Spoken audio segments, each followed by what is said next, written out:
Hi, this is Frugal Flaxseed. So this is going to be part 2 of the deviled egg video. We already have boiled eggs, your yolks, and a place to put your whites. I like to use the serving tray for the whites, but you don't have to. You could use something else. All right.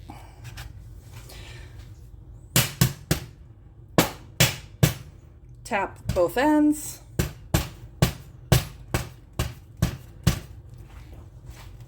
The ends are usually a little easier for a starting point.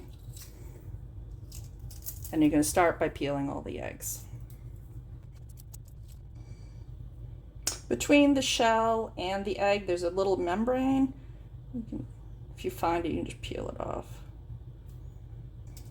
All right, if there are little bits of shell, you can give it a rinse under the water.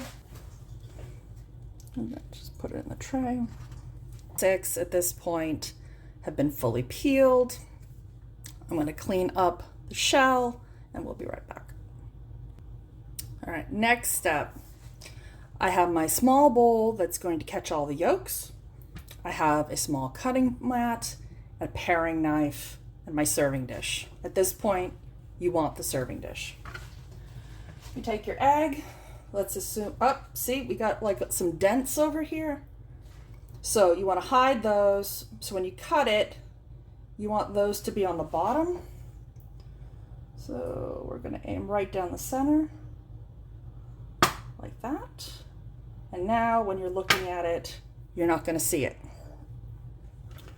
All right, everyone has their own way of doing this. I'll show you mine. I hold it like this.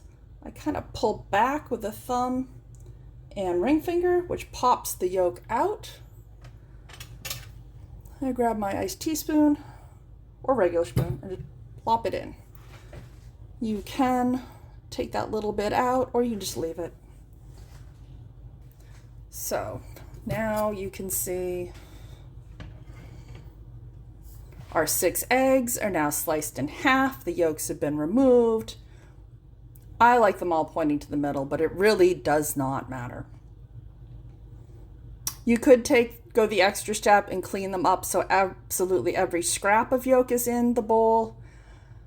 That's way too fussy for me, but you do you. So move that back. We now have a bowl with the yolks in it. Next step is to mash all the yolks. I like to use a nice short fork because the tines are shorter and that means there's less. Let's move that over so you can see it's the room for the yolk to get stuck. So don't worry about the little bit of green. That just means I cooked them a little long. I'd rather have them long than too short. See, and then it gets nice and granular like that. That almost a powder. That's what you want. All right, see, nice and fluffy. All right. Next step is to add mayonnaise. I recommend using whatever mayonnaise you have in the house because that's the mayonnaise your family likes. So you're going to have the best success with that. For our household, we use Hellmann's. You're going to add, I like a lot of mayonnaise in my deviled eggs. So probably about that much to start. I would say if you don't know where you stand, think about how you like tuna fish. Do you like your tuna fish with only a little tiny bit of mayonnaise, or do you like it with plenty of mayo so it's nice and creamy? That'll give you a ballpark estimate of where you stand on the mayonnaise scale. But you definitely need to make this to your taste and not follow a recipe precisely because it's a personal preference. And an option is to add some finely minced, diced dill pickle. That can be lovely. All right, so this is just the egg yolk with the mayonnaise. If you want a beginner version, this is fine as is. Let me try a little sample. Yeah, that's fine. You could do that. You can add a little salt.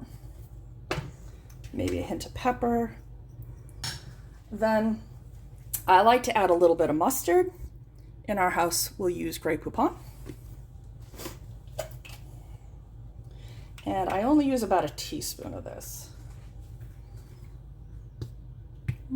It's about a half teaspoon. Let's stop right there.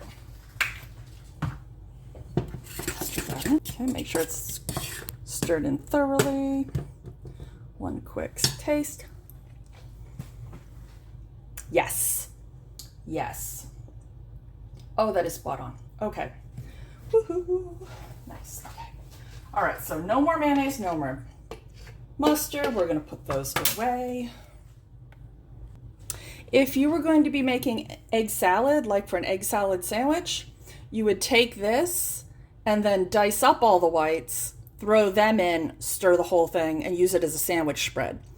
So that's another direction you could take this in. All right, next step is to fill. Okay, happy dance. We've got it just right. All right, now I use 1 spoon, is a little over full with filling, and my 2nd spoon is a pusher-offer. This way, my fingers stay clean.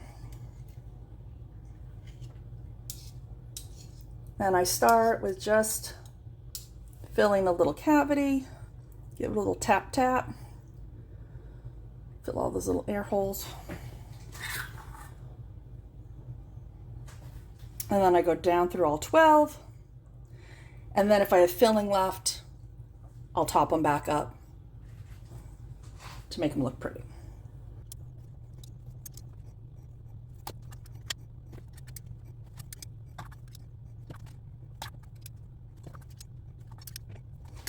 All right, so that's how much we have left.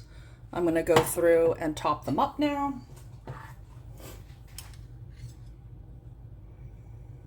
See, I should have made extra so I could sample one and show you.